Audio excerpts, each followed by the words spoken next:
আমরা জানতে পারলাম বৈষম্য বিরোধী ছাত্র আন্দোলনের বেশ কিছু নেতৃবৃন্দ কাদের নামে মামলা হবে সেই লিস্ট ধরিয়ে দিচ্ছে। বিচারহীনতার সংস্কৃতি এবং এই মব জাস্টিসের কালচার আমরা কিন্তু এই অন্তর্বর্তীকালীন সরকারের সময় ব্যাপক আকার ধারণ করেছে।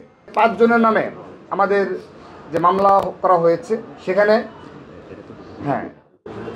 যে প্রধান আসামি আর কি, যার প্রধান আসামি যার সাথে ঘটনা মেহরাজ ইসলাম এবং বনানী থানা বৈষম্য বিরোধী ছাত্র আন্দোলনের অন্যতম যুগ্ম আহ্বায়ক সুবহান নিয়াজ তুষার এবং বনানী থানা বৈষম্য বিরোধী ছাত্র আন্দোলনের যুগ্ম সদস্য সচিব হৃদয় মিয়াজি এবং এই প্রাইম এশিয়া বিশ্ববিদ্যালয়ের অপর 2 বৈষম্য বিরোধী ছাত্র আন্দোলনের নেতা আবু জহর গিফারি এবং মোহাম্মদ মাহাতির হাসান, এই 5 জনের নাম আমরা সুস্পষ্টভাবে উল্লেখ করছি আপনাদের নিকট। এবং এখানে আমরা প্রমাণস্বরূপ আমরা সুবহান নিয়াজ তুষার, তার এখানে দেখেন বনানী থানায় এখানে রয়েছে এবং প্রাইম এশিয়া বিশ্ববিদ্যালয়ের নামও লেখা রয়েছে সুবহান নিয়াজ তুষার, এই বৈষম্য বিরোধী ছাত্র আন্দোলনের ব্যানার প্যাডে এবং তাদের স্বাক্ষরকৃত কমিটির অন্যতম যুগ্ম আহ্বায়ক এবং হৃদয় মিয়াজি বৈষম্য বিরোধী ছাত্র আন্দোলন বনানী থানা শাখার অন্যতম যুগ্ম সদস্য সচিব এবং প্রাইম এশিয়া বিশ্ববিদ্যালয়ের শিক্ষার্থী হৃদয় মিয়াজি। এই যে এখানে আপনার দেখেন শুরুতেই হৃদয় মিয়াজির নাম রয়েছে, পদ রয়েছে তাদের স্বাক্ষরকৃত কমিটিতে, হাসনাত আবদুল্লাহ এবং আরিফ সোহেলের স্বাক্ষরকৃত কমিটিতে। কমিটির প্রমাণ আমরা দেখালাম এবং সেই সাথে আমাদের জাহিদুল ইসলাম পারভেজ শুধুমাত্র বেসরকারি বিশ্ববিদ্যালয় শাখার নেতৃত্বে রাজপথে সক্রিয় ছিল না, বিশেষ করে জুলাই আগস্ট আন্দোলনে তার বলিষ্ঠ ভূমিকা ছিল এবং তিনি নেতৃত্বের অগ্রভাগে ছিলেন।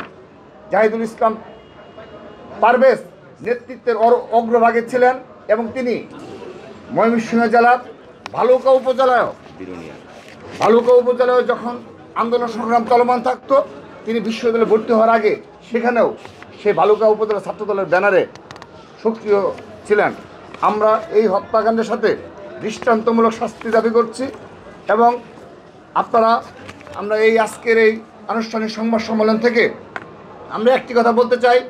গতকাল আমাদের যখন এরকম একটি হত্যাকাণ্ডের শিকার হয়েছে আমাদের ছাত্রদলের জাহিদুল ইসলাম পারভেজ, তারপর আমরা লক্ষ্য করেছি এই বনানী থানায় বৈষম্য বিরোধী ছাত্র আন্দোলনের বেশ কিছু নেতৃবৃন্দ তারা গিয়ে এই বিচারকে প্রভাবিত করার জন্যে এবং মামলা কাদের নামে দেওয়া হবে না সেই বিষয়ে প্রভাবিত করার জন্যে বেশ কিছু নেতৃবৃন্দ রাত অবধি তারা অপেক্ষা করেছে। আমরা জানতে পারলাম বৈষম্য বিরোধী ছাত্র আন্দোলনের বেশ কিছু নেতৃবৃন্দ কাদের নামে মামলা হবে সেই লিস্ট ধরিয়ে দিচ্ছে। 1-2 জন কিংবা মূল ঘটনা মূল নায়ক যারা, এই খলনায়ক যারা, তাদেরকে আড়াল করার জন্যে, মূল অপরাধীদের এই মামলা থেকে বাইরে রাখার জন্যে তারা অস্থির উপর ব্যাপক প্রভাব বিস্তার করেছে।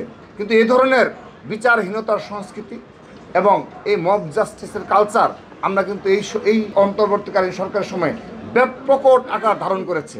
এক্ষেত্রে আমরা নিন্দা জানাচ্ছি এবং তাদেরকে সুষ্ঠু ছাত্র রাজনীতি চর্চার আহ্বান জানাচ্ছি।